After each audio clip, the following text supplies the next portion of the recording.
We're going to go over some of the things that was talked about. Okay, there's a lot of good things in this this QA.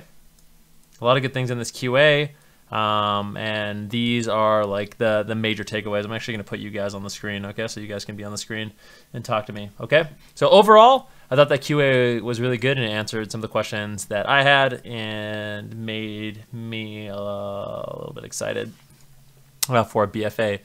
Certainly more excited than I was. So some of the main takeaways are this.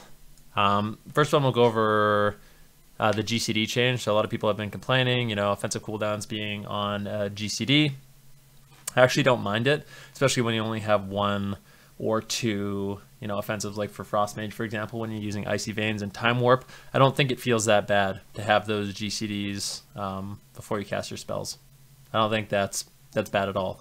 I'm sure you guys, like he said, have seen that gif of a Fury Warrior pressing one button, then another button, then another button, then another button, all just powering him up, powering him up, powering him up, powering him up. And, you know, that allows him to do like some crazy damage after pressing 4 globals. Obviously, that's not that good, so they're looking at specific cases like that and they're trying to make adjustments. So like a Bloodbath, for example, he said they're going to add like some sort of upfront damage. So when you're pressing that, you know, that button, it's not just powering up your next attacks, it's actually going to do something in that global. So I think that makes it feel certainly a lot better. So the GCD changes, I think it's going to be different, but I don't think it's going to be bad. And I think what it ultimately is going to do is hopefully reduce the amount of stacking offensive cooldowns classes have, which I think is good overall, because he said one of the main reasons they want to get away from this is because, well, the Swifty macros is because what happens is they have to sort of bounce around worst case scenario of, you know, a mage using his Icy Veins,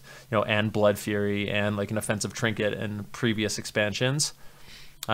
So like your regular damage doesn't feel good because they have to balance around your Swifty one-shot macro. And I think as soon as they're balancing around the Swifty one-shot macros, your consistent damage is always going to feel garbage, in my opinion. So that's one of the things they said they kind of want to address. So I think that's actually really, really good. Personally, so that was in regards to the GCD changes. Another thing, not as important, but I want to talk about really quick, is the large-scale BGs. So they finally separated out the smaller BGs like Arathi Basin, Warsong, Battle for Gilneas, you know, all the smaller ones, and stuff like Alterac Valley and, you know, Isle of Conquest. So you don't just queue for Battlegrounds and randomly get or Alterac Valley if that's not what you want to do. So they split that up, which is cool. Next up is gearing, which I think was really, really cool too. He said while you're doing PvP, like an arena match or, you know, a battleground, there's still going to be a chance that you get like a random piece of gear. So there's still going to be some randomness into it, but you're going to be guaranteed by earning, I think, something like conquest points. I think he said you're going to be guaranteed specific pieces of gear as you just go through and participate in PvP, which I think is really, really good because it is going to take some of that randomness out. You're not going to get unlucky and win a ring and win a ring and win a ring and, you know, not get the set that you want or not get the powerful pieces of gear that you need. I think he also mentioned, like, I think he was saying that templates are gone. What do you guys think? I think he was saying that they want to definitely take down the templates. They want stat customization to matter again in PvP, where you're not just walking around and your gearing decisions don't really matter. The way you gear and stuff like that is actually going to matter. So the templates are going away, maybe? I don't know. That's kind of what it sounded like he was saying. Templates are gone, yeah, pay attention, guys. So yeah, I guess they're going to get rid of the templates. So, you know, if you want to be a mage that stacks mastery or haste or crit, you're going to be able to do that. So you'll have a little bit more customization, which I think is really, really good. In terms of gearing, it seems like they made some definitely solid changes. And then the biggest one for me, because I feel like right now, a lot of the specs lack flavor. When I look at a Frost Mage, you know, or like an Arcane Mage or a Fire Mage, there's definitely some stuff that feels like it's missing. But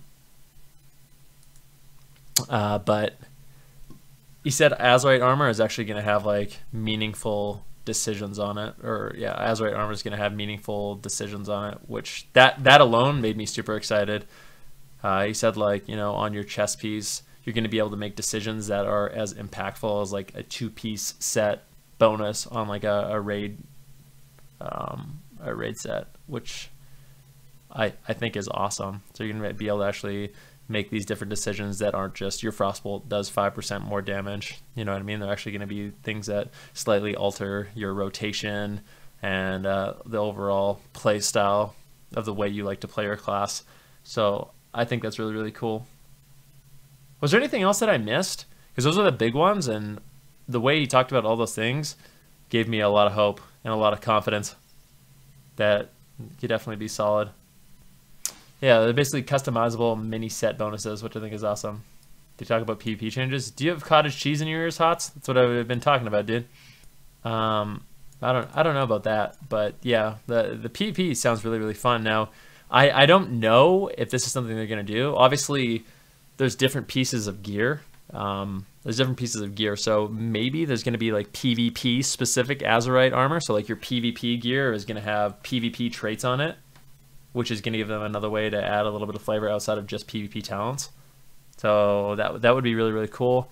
I'm not sure if that's something that's going to happen. It kind of would make sense. You know, if you're earning armor in raids, it's going to have different traits than the armor you're earning in PvP. So yeah. That makes me happy. And remember, if you guys want to check out all of the little patch notes and summaries, it's going to be on MMO Champion. Yeah, we'll go over the PvP gear. There will be random rewards, such as weekly chests for the match, but there's also value. There's a lot of value to more deterministic gearing. This feedback was clear. Throughout each season, there will be a weekly conquest progression. As you earn conquest points, you'll get another piece of gear. Yeah. And then he also said there's going to be catch up, which is kind of cool. And then regarding racials and stuff like that, some people want to get rid of racials completely, but I actually like the customization that racials give you, and I think what was really important is that they just nerfed some of the more overpowered racials. So yeah, that's good. Anyways, I thought that was awesome, and honestly, some of you guys think I'm a sellout or whatever, but after hearing sort of the design philosophy and some of the things that they said, I'm definitely excited to see what they come up with. Now let's play some more World of Warcraft. Thank you guys for sort of sitting with me as we heard about those changes and got to watch that. Yo, Born Good, you want to play some threes? You trying to play some threes, bro? You trying to play some threes?